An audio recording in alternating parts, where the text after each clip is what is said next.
विरोध करना सही है, परंतु वर्तमान सरकार के अंध विरोध में देश का मान बढ़ाने वालों पर ही सवाल उठाना या उनका उपहास करना कहां तक उचित है।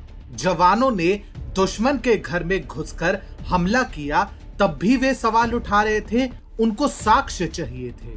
जब चीन ने हमारे इलाके में घुसने का प्रयास किया, तब भी वो चीन के पैरवी कर रहे थे। जब जब देश के मान के लिए किसी ने बलिदान दिया तो किसी ने पदक जीता, तब तब हमारे देश के वामपंथी मीडिया पोर्टल्स और विपक्ष, खासकर कांग्रेस पार्टी ने उनका उपहास उड़ाया और दुश्मनों की पैरवी करते नजर आए। एक बार फिर से इस पार्टी ने ऐसा ही किया है। नमस्कार, मैं हूं अनिमेश पांडे और मैं आपको बताने जा रहा हूं कि कैसे कांग्रेस पार्टी और दैनिक भास्कर ने टोक्यो ओलंपिक में रजत पदक जीतने वाली मीराबाई चानू का उपहास उड़ाया।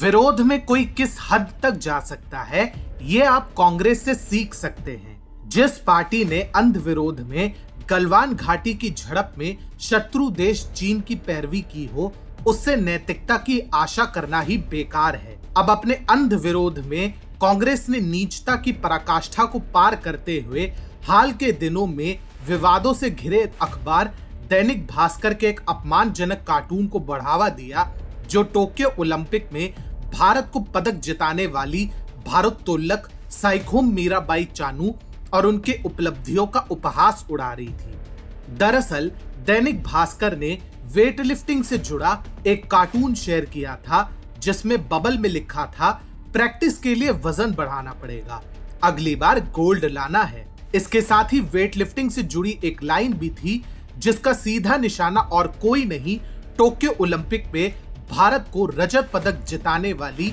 मीराबाई चानू थी।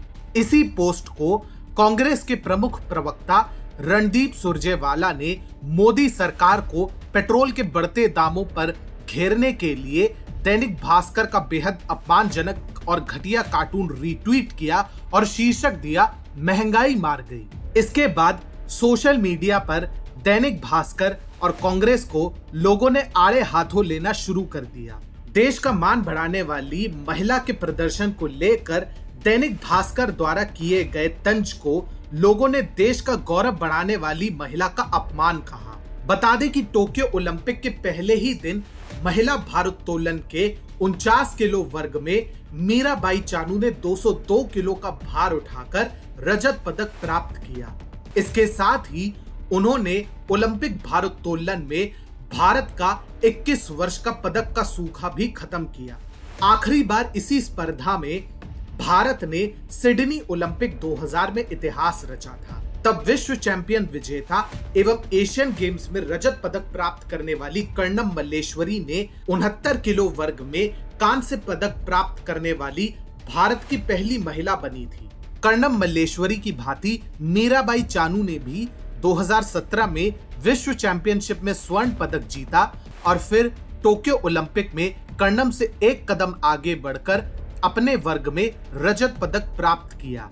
इसमें भी कांग्रेस पार्टी ने सरकार को घेरने के चक्कर में देश का मान बढ़ाने वाले मीराबाई चानू का ही अपमान कर दिया। अब कांग्रेस को सच्चाई समझाना मतलब दीवार से सिर भिड़ाने के समान है। परंतु पेट्रोल के दाम किन कारणों से बढ़े हैं, ये हम और आप बेहतर जानते हैं। विपक्ष है, आलोचना करना उनका काम है, पर कब करना है और कैसे करना है, अब ये तो कोई नहीं सिखा सकता। वैसे भी कांग्रेस का भारतीय व्यक्तियों की उपलब्धियों का उपहास उड़ाने की परंपरा अभी की नहीं रही है। जब भारतीय सेना ने उरी हमले के जवाब में एलओसी पार करके आतंकियों पर सर्जिकल स्ट्राइक्स की, तो कांग्रेस ने न सिर्फ हमारे सैनिकों का उपहास उड़ाया, बल्कि उनके प्रिय अध्यक्ष राहुल गांधी ने इसे खून की दलाली तक करार दिया। जब पुलवामा हमले के जवाब में भारतीय वायुसेना ने मुंह तोड़ जवाब देते हुए 26 फरवरी को एलओसी और बालाकोट में स्थित